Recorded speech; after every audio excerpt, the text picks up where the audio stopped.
Mesmo após convertidos, continuamos guerreando e tendo que mortificar nossa carne todos os dias.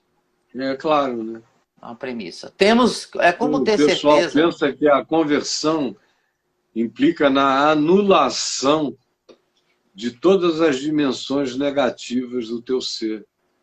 Eu não sei quem foi que ensinou isso para o pessoal, porque são tantas expectativas erradas, equivocadas. É porque não leem também a Escritura, não leem. Se lessem a Escritura o tempo todo está mostrando que o homem convertido continua lutando. É por isso que Jesus diz que é na nossa perseverança que nós ganharemos as nossas almas. Paulo diz lá em Romanos 7, ele está lá, mas está numa luta danada contra a carne, o pecado que habita em mim. Até ele, admitindo isso, descansar. Descansar. Mas leia até o fim, por favor. Aí é como ter certeza que estamos realmente convertidos e não vivendo na prática do pecado quando, mesmo estando em Cristo há tantos anos, acabamos cometendo às vezes os mesmos erros. Mas você é um pecador, cara. Você não é pecador porque você peca. Você peca porque você é pecador. Essa é uma frase que quem me segue a vida inteira já não aguenta mais ouvir de mim. Pode até haver outros dizendo por aí, mas eu estou dizendo isso desde os 18 anos de idade. Eu aprendi com um amigo meu, o reverendo Frederico Orr, um irlandês do Evangelho, comprometido como aquelas figuras que já não existem mais. E eu convivi muito com ele lá em Manaus. Ele ia demais na minha casa, estava sempre por lá. E com meu pai, depois comigo quando eu me converti. E ele foi quem um dia me disse na garagem lá da minha casa, a propósito de alguma coisa parecida com essa aí, sobre a conversão e a continuidade da luta contra o pecado. Como diz o escritor de Hebreus, na vossa luta contra o pecado ainda não tivestes que resistir até ao sangue. Porque a luta continua, mano. Ninguém se engane. Ele então me disse isso. Caio, você peca não porque você pecou. Você peca porque você é um pecador. É porque você é um pecador que você peca. Você não é pecador porque pecou. E aquilo simples, mas entrou em mim como um machado, entra numa madeira fofa que acolhe toda a lâmina. Entrou em mim e eu passei a dizer para o mundo inteiro, nessas circunstâncias, você não peca porque você é pecador, você ao contrário, quer dizer, você é pecador não porque você peca é porque você é pecador. De modo que até quando eu não estou pecando, eu não deixo de ser um pecador. Quando eu não estou pecando diante dos meus sentidos, da minha consciência, ou da percepção de terceiros, pecando eu estou sempre, eu sou relativo, mesmo quando eu não estou percebendo nada, a relatividade me habita o tempo todo. Então eu não tenho nenhuma presunção sobre o fato de que eu não seja pecador. Eu sou pecador nos meus melhores e mais santificados dias. Eu sou pecador. Eu sou pecador no Monte da Transfiguração, vendo Jesus ser transfigurado. Eu sou pecador. Eu sou pecador andando por sobre as águas. Eu sou pecador fazendo fogo cair do céu. Eu sou pecador multiplicando pães. Eu sou pecador curando doentes. Eu sou pecador fazendo as coisas que Jesus disse para eu fazer. Em meu nome fareis as coisas que eu faço e outras maiores farás, porque eu vou para junto do Pai. Ainda assim, eu faço isso como pecador. Eu nunca não sou pecador em momento algum da minha vida. Eu sou um pecador perdoado, isso sim.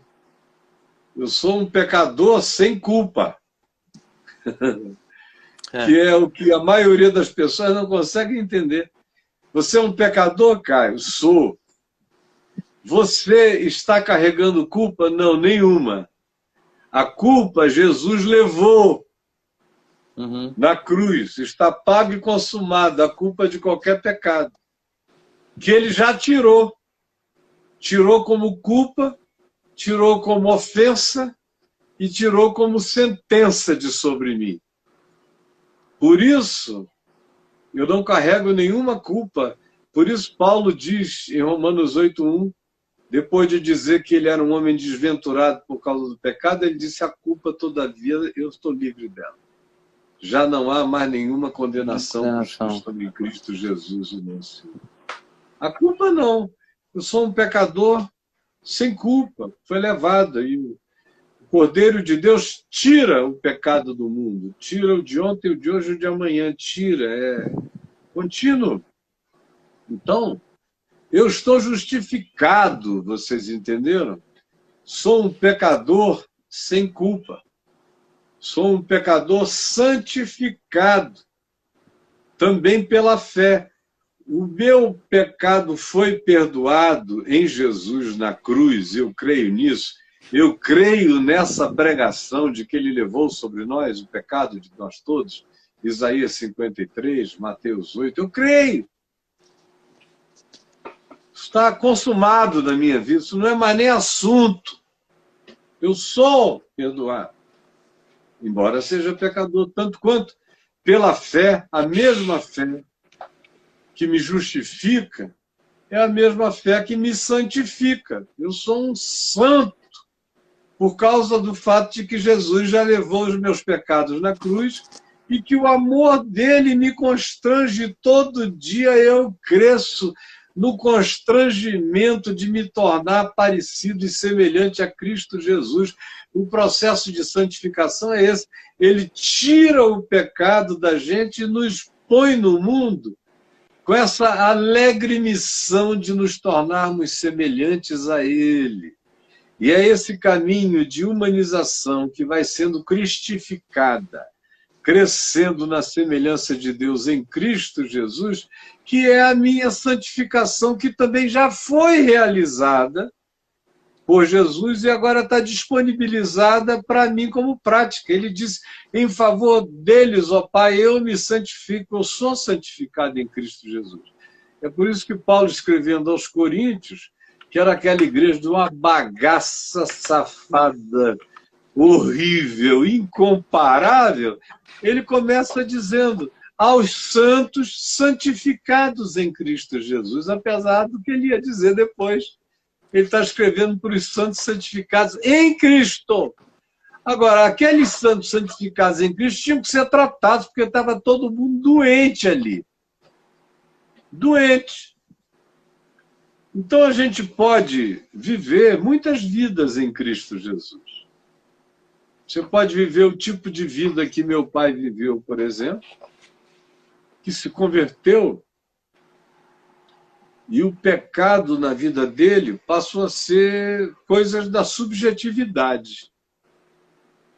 Ele era um pecador porque no coração dele ele reconhecia todo dia que as subjetividades nem sempre estavam totalmente alinhadas com o amor de Deus. Mas eu confesso que do ponto de vista externo, vivendo ali todo dia com ele, eu nunca vi o cara...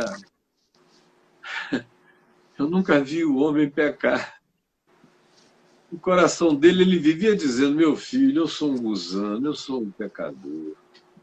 Nós somos, de fato, coisas que não são.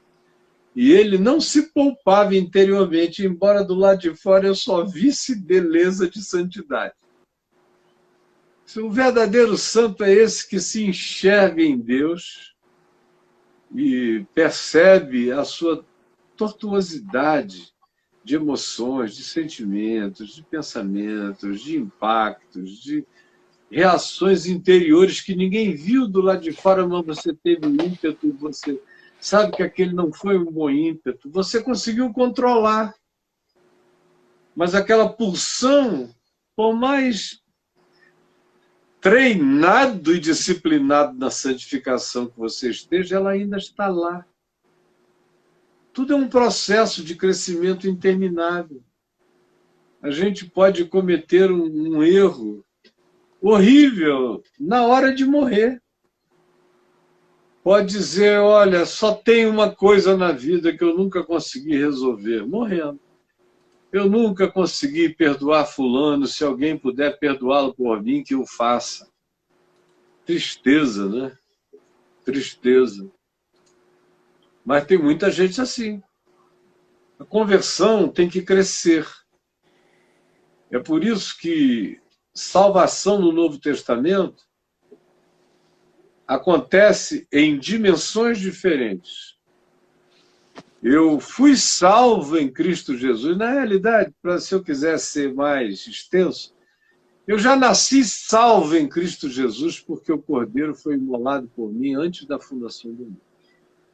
Durante a história, que foi de 1955 até o dia 18 de julho de 73, durante a história, vivendo como um pecador, eu tive a experiência de me encontrar com a mensagem do Evangelho e da cruz e de crer que Jesus estava perdoando os meus pecados que eu conhecia na história, e eram muitos e milhares. E ele cancelou todos.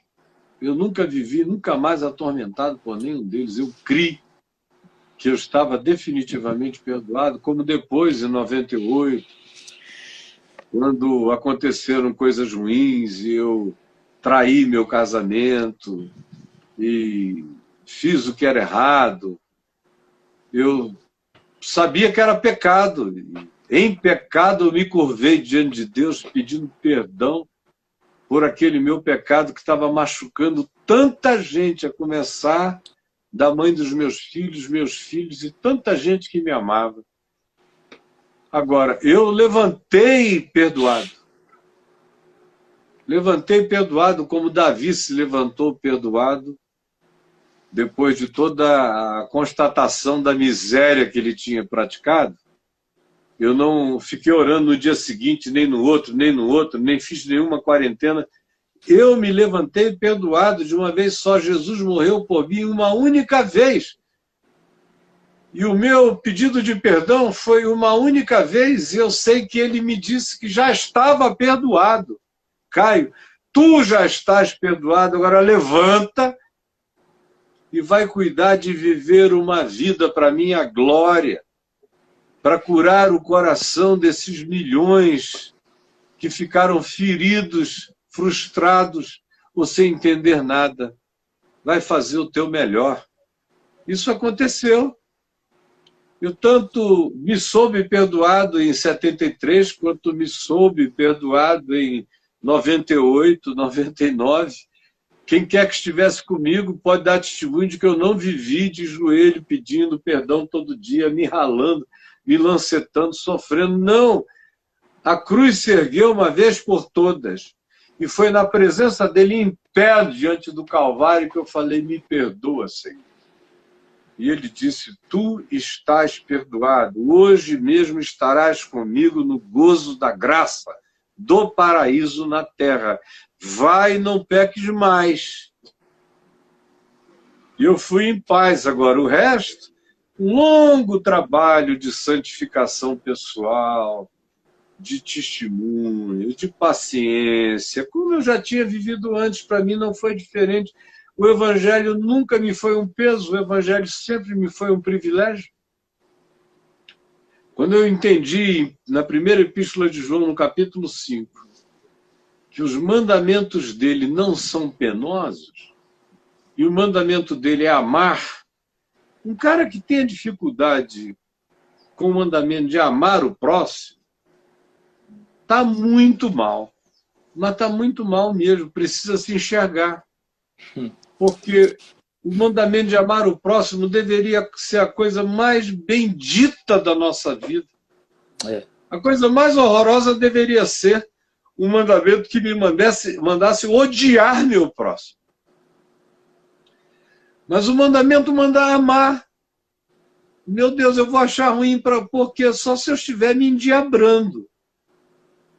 Do contrário, eu não me permito, eu não me dou o direito nem de ficar com implicância com ninguém.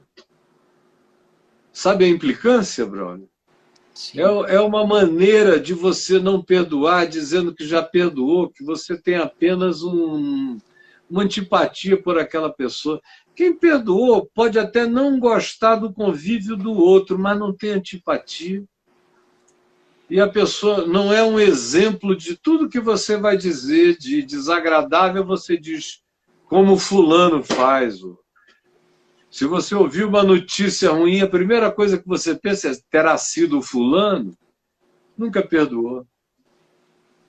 Eu estou todo dia em processo de santificação. Perdão não me é um problema e amar alguém também não é problema, porque amor é uma decisão de fazer bem, de fazer o melhor. Então, eu fui salvo antes da fundação do mundo, sou salvo na história como privilégio para mim, como privilégio psicológico, tomar posse com dia e hora marcada dessa graça que eu conheci em meu favor. Então, eu já fui salvo. Na história, eu tomei posse dessa certeza pela graça de Deus. E na continuidade histórica, depois disso, Paulo diz que eu devo desenvolver a minha salvação com temor e tremor, que é o processo de pacificação, de santificação, de acalmamento, que cresce na medida em que você sabe que já está tudo perdoado e feito e consumado, que não há nenhuma condenação. Quanto mais você crê assim, mais você desmobiliza a mecânica do pecado dentro de você e mais você se santifica com naturalidade e vai descobrindo que quanto mais humano, generoso humano e demasiadamente humano no seu amor você for, mais santo você vai se tornando no seu caminho, até aquela hora em que você parte e é absorvido por Cristo Jesus e se torna totalmente semelhante a Ele. Aí você experimenta o objetivo da salvação, que é te cristificar, que é te fazer semelhante em Cristo em tudo, te fazer herdeiro de Deus em tudo, como Cristo, que é o primogênito entre muitos irmãos. Você faz parte dessa família de Deus de posse da plenitude de tudo quanto o Evangelho diz que é bênção de Deus para o tempo presente e é promessa de Deus para a eternidade, onde eu serei como Jesus, glorificado, ressuscitado e eterno, como Cristo é. Eu sou chamado para isso, é isso que vai acontecer comigo, essa é a plenitude da minha vocação e a garantia dela, Paulo diz, de que isso vai acontecer, por isso eu posso ter paz, é que Jesus está assentado à destra da glória nas alturas. Isso se repete o tempo todo na Escritura. E Paulo diz, e nós já estamos assentados com ele.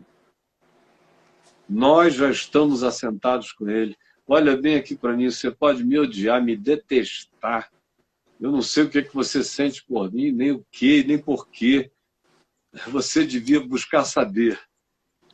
Mas não interessa. Olha que bem para mim. Olha bem para mim. Você está olhando para um homem que já está assentado nos lugares celestiais em Cristo Jesus, para além da morte, para além do medo, para além da catástrofe, para além do apocalipse, para além de qualquer coisa. Agora, isso é um caminho que a gente tem que aprender a desenvolver todos os dias, andando nele. E como Paulo disse, Não que eu julgue, Filipenses 12, 9, 12 em diante. Não que eu julgue haver alcançado a perfeição. De jeito nenhum. Sou pecador, aperfeiçoado em Cristo Jesus. No entanto, esquecendo das coisas que para trás ficam, todas elas, esquecendo. Não é mais assunto para mim. Eu prossigo para o alvo, para o prêmio da soberana vocação de Deus em Cristo Jesus. Aí ele diz, ora, todos nós que somos perfeitos tenhamos esse entendimento. Ele está lidando com esse já e ainda não. Em Cristo eu já sou perfeito. Na história, ainda não. Então, eu sou um perfeito vivendo a mais perfeita imperfeição. Andando em Cristo Jesus sem tormento, sem culpa, sem neurose, sem angústia paranoica. Todos os meus pecados estão perdoados. Cara, isso é saúde mental. Se Freud tivesse conhecido isso na vida dele, a psicologia que ele teria desenvolvido seria totalmente outra. E a conclusão seria poderosamente curadora mesmo. Você já imaginou o Dr. Freud tendo coragem de dizer para um cliente, meu filho, estão perdoados os teus pecados. Seus pecados.